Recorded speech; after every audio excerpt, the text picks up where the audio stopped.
Messieurs, bonsoir. Dans cette nouvelle séance ou dans cet nouvel épisode, nous nous connaîtrons et nous nous familiarisons avec un sujet très important ou d'une importance capitale et d'une utilité primordiale. Il s'agit de l'évaluation des réunions. Premièrement, l'évaluation des réunions et discussions. Évaluer la réunion, c'est se poser trois questions. Que s'est-il passé? Dans quelle mesure les objectifs ont été atteints? Quel est le degré de satisfaction ou d'insatisfaction des participants? L'évaluation est indispensable non seulement pour ajuster les modalités des réunions ultérieures et pour tenir compte des imperfections signalées, mais aussi pour améliorer la participation future grâce à la prise de conscience des rôles joués, des attitudes, des causes de malaise ou de perte d'énergie. Deuxièmement, l'évaluation sur le champ.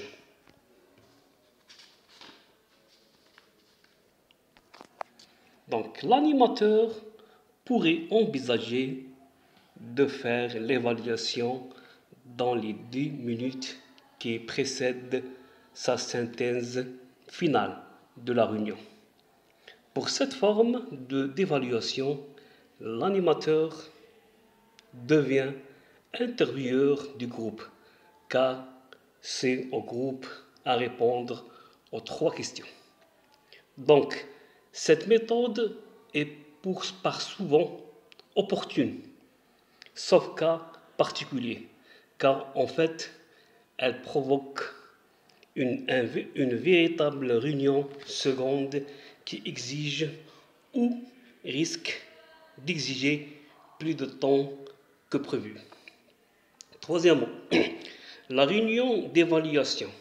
C'est une réunion spéciale intervenant après une réunion ou à une certaine distance de celle-ci, une semaine après, par exemple.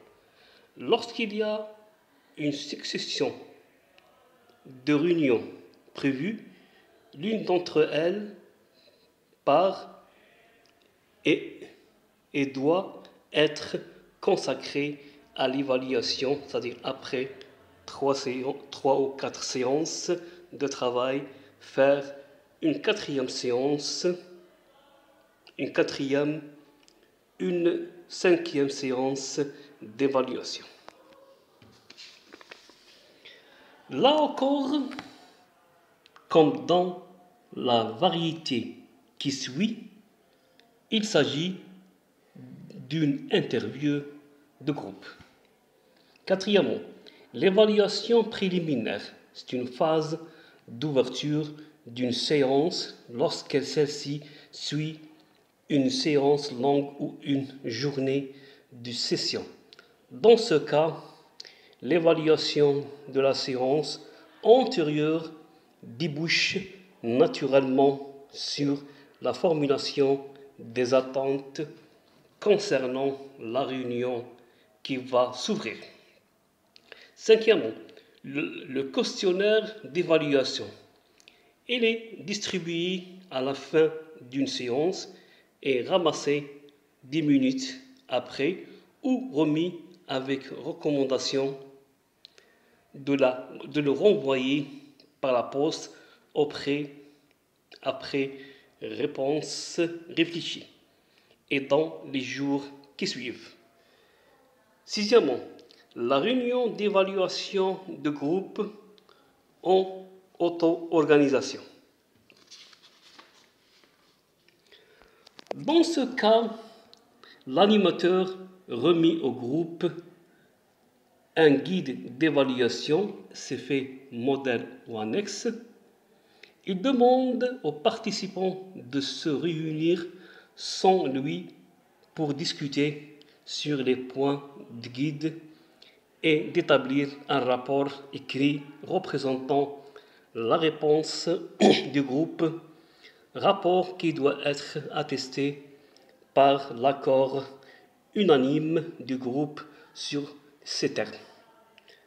Un tel rapport doit avoir des suites, ne serait-ce qu'au niveau des réunions discussions ultérieures du grand groupe conduite par le même animateur. Septièmement, le contrôle des suites et follow-up. Il est important de pouvoir contrôler les suites d'une réunion et d'en donner l'information au groupe. Le follow-up est une réunion de contrôle des suites organisée à la longue distance d'une réunion ou d'une série de réunions, c'est-à-dire un mois ou 3 mois après. Ce contrôle peut aussi être effectué de manière différente, les lettres, échanges téléphoniques, les entretiens personnels, toujours dans le but de déterminer l'influence de la réunion sur les attitudes des participants ou ce que c'est devenu les résolutions adoptées par le groupe ou les intentions sur les réunions suivantes, prévues ou éventuelles. Nous avons déjà vu à quel point l'absence de suite retentit défavorablement sur le moral des groupes. Huitièmement, l'évaluation des réunions d'information précédentes. Elle se fait sur le même modèle que dans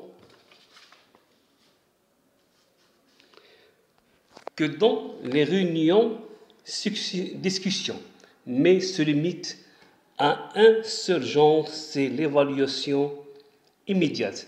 C'est seulement dans le cas d'une série d'interviews du même groupe sur des thèmes différents qui tous font partie de l'existence du groupe, comme tel ou comme échantillon d'un groupe plus vaste, que l'on utilisera le procédé des séances d'évaluation intercalaire ou de l'évaluation préliminaire. Contrairement aux réunions discussion, il n'y a pas à prévoir le contrôle phase seconde ou phase de questions vues à propos des réunions d'information descendantes. Dans les réunions d'information ascendantes ou interviews de groupe. Par contre, les suites intéressent les participants et ils attendent toujours d'en être informés. Enfin, on vous remercie de votre attention, de votre suivi et de votre patience. Et nous espérons que ces notions ont été bien maîtrisées, assimilées et comprises. On vous remercie de votre soutien. C'était avec vous le professeur Monsieur Kefif Mohamed.